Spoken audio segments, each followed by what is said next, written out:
साझा सवालमा विद्या चापागाईको नमस्कार। बजारमा इन्धन लगायत अत्यावश्यक वस्तुको अभावपछि नागरिकले भोगिरहेको शास्तिको बारेमा आज हामी बहस गर्दैछौँ। घर जाउँ, सवारी साधन छैन, तेलै छैन, कसरी जाने? यहाँ बसौँ, काम गरेर खाने भयो। हामी चाहिँ माडवालको काम गर्न पनि गिटी बाल र सिमन्ती के पनि पाइँदैन।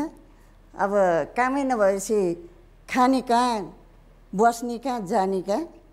हामीले यस्ता कतिपय समस्याहरूको बारेमा पूर्वानुमान गर्नुपर्थ्यो र अत्यधिक निर्भरता जुन भारतमाथि हाम्रो रह्यो, कति चिजहरू हामीले गर्न सक्दैनौँ होला, तर हामीले यसबिचमा विद्युतको उत्पादन पर्याप्त मात्रामा बढाएको भए ग्यासको निर्भरताबाट हामी मुक्त हुन सक्थ्यौँ। चीन लगायतका अरू विभिन्न देशहरूसँग त्यो ढङ्गले नाका खोल्ने या सन्तुलित व्यापार हामीले अगाडि बढाएको भएदेखि एउटा देशसँग खटपट हुँदाखेरि पनि विकल्पहरू रोज्न सकिन्थ्यो होला। यस मामलामा हामी कहाँ कहाँ चुक्दै आयौँ त्यो एकदम सही हो। त्यो विश्लेषण सिकाइ केही भएको छ?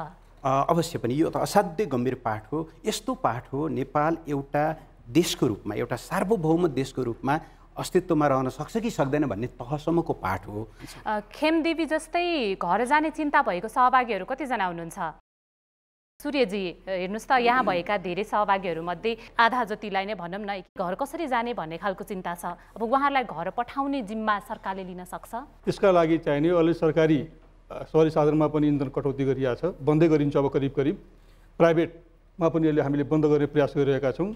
अहिले विराटनगरबाट जति इन्धनहरू आइरहेको छ त्यसको करिब 80% इन्धन हामीलाई पठाऊ भनेर हाम्रो छ।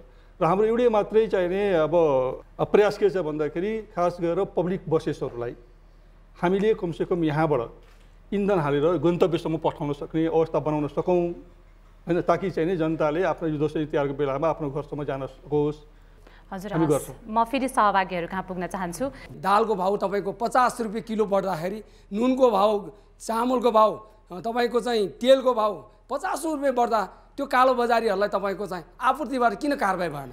यो मेरो प्रश्न। धन्यवाद तपाईँलाई। शम्भुजी, केही दालहरूको चाहिँ कालो दालको र चाहिँ अरू दालहरूको केही 2-3टा दालको मूल्य वृद्धि चाहिँ अन्तर्राष्ट्रिय जगतमै भारतमै भएको हो। त्यस कारणले भारतमै बढ्नु र डलरको भाउ बढ्ने कारणले चाहिँ बढेको हो।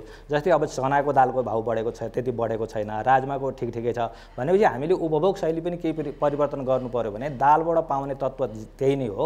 हामीले सस्तो दाल जुन छ त्यो खानु पर्यो। हामी सबै दोषी छौँ। सरकारले यो चिज चाहिँ खानु, यो चिज चाहिँ नखानु भनेर एउटा लिस्ट निकाल्दिए हुने रहेछ जस्तो लाग्यो मलाई त। हैन, अब यो दिन खानु, यो दिन नखानु पनि भन्ने हो। म चाहिँ उपभोक्ता हित हेर्ने अड्डाको एउटा अफिसर भएको नाताले मैले सुझाव दिन पाउँछु, मैले सुझाव दिनुपर्छ। कसैले चाहिँ नाकाबन्दीको कारणलाई भारतलाई देखाइरहेको छ, कसैले आइओसीलाई देखाइरहेको छ, कसैले चाहिँ नाकाबन्दी गरिएको होइन गराइएको हो भनिरहेको छ। त यसको ठ्याक्कै कारण चाहिँ के हो र यसको विकल्प चाहिँ अहिलेको सरकार र आउँदो सरकारले के खोजिरहेको छ र कहिलेबाट कानुनीकरण गर्छ? धन्यवाद तपाईँलाई। प्रदीपजी, पहिलो कुरा त म आग्रह गर्न चाहन्छु, यो अघोषित हिसाबले लगाइएको नाकाबन्दी नै हो। 4वटा कुरामा हामीले तत्काल ध्यान दिनुपर्छ जस्तो मलाई लाग्छ। सूत्रमा भन्छु, ऊर्जाको पर्याप्त विकास गरौँ, त्यसले हामीलाई धेरै कुरामाथि वैदेशिक निर्भरता कम गर्छ। दोस्रो, व्यापारलाई बढीभन्दा बढी विविधतापूर्ण बनाऊँ। तेस्रो, हाम्रा लाइफस्टाइलहरूमा कतिपय परिवर्तनहरू गरौँ। र चौथो चाहिँ भारतसँग हामीले कूटनीतिक तहबाट, उच्च तहबाट छलफल गरौँ र यो समस्याको समाधान गरौँ। यो हिसाबले जानुपर्छ भन्ने मलाई। म फेरि सहभागीको प्रश्न लिन्छु। विद्यार्थीको अनुभव। कलेज जानलाई गयो भने, निस्क्यो भने गाडी पाएको छैन, बन्दमा अभाव र डर त्रासको अवस्थाले पढ्न सकिरहेको छैन, अहिले भोकै मर्ने अवस्था आइसक्यो। मेरो प्रश्न यहाँहरूसँग, अब हामीले कहिलेसम्म यसरी शास्ति खेपिरहने? यो सबैको समस्या हो। यो कसैले चाहिने फोर्सी गरेर यो भोलि समस्या आउँदैछ भनेर चाहिँ आएको समस्या होइन। त्यसको लागि तयार भएर बसेको अवस्था होइन। यो ठ्याक्क हामीसँग जे भूकम्पको बेलामा भएको थियो त्यही हो यो समस्या। त्यसले मुलुकका केही जिल्लाहरूलाई प्रभाव गर्यो, यसले मुलुकका 75 जिल्लालाई प्रभावित बनायो। काम बन्द भएको नै 1 महिना जस्तो हुन लागिसक्यो। अब दसैँको मुख आइरहेछ, बालबच्चालाई त मनाइदिनै पर्यो। अब कामै नभएपछि त पैसा कहाँबाट ल्याएर मनाइदिने उनीहरूलाई? अनि उनीहरू अब सधैँभरि हामी मजदुरले चाहिँ यस्तै समस्या झेलिरहने हो कि? अनि यो संविधान यस्तै ला हो त बनेको? मजदुरलाई दुःख दिन हो त? धेरै धन्यवाद डीएम कुमारीजी तपाईँलाई। संविधानले मजदुरलाई दुःख दिने होइन। मजदुरलाई त यो संविधानले मजदुरलाई, किसानलाई, महिलालाई, दलितलाई, मधेसी समुदायलाई, मुस्लिमलाई, अपाङ्गता भएका व्यक्तिहरूलाई धेरै धेरै अधिकार दिएको छ संविधानले।